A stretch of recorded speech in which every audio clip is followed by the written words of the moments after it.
it is fairly clear that Spain is not going to comply with and respect the ruling of the European Court of Justice. Where you have a country like Poland, should it be criticised and even infringement procedures initiated if a court ruling is not complied? All of the member states must respect and comply with the rules and decisions taken by the Court of Justice.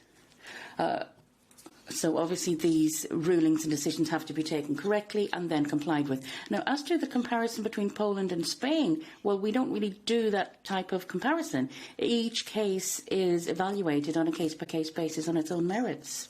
Do you consider that Spain, the Supreme Court, is respecting the ruling of the European Court of Justice? Do you agree with their reading that now that there is a ruling, the Junqueras is no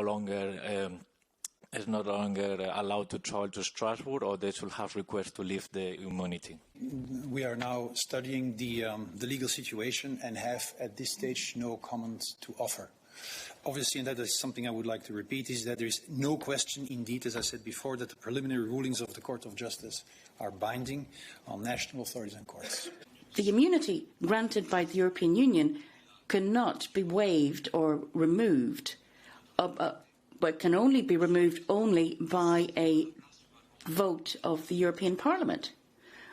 Nevertheless, the Spanish Supreme Court is ruling that there's no immunity. So there's a problem, because it means that the Supreme Court is not recognising the powers of the European Parliament.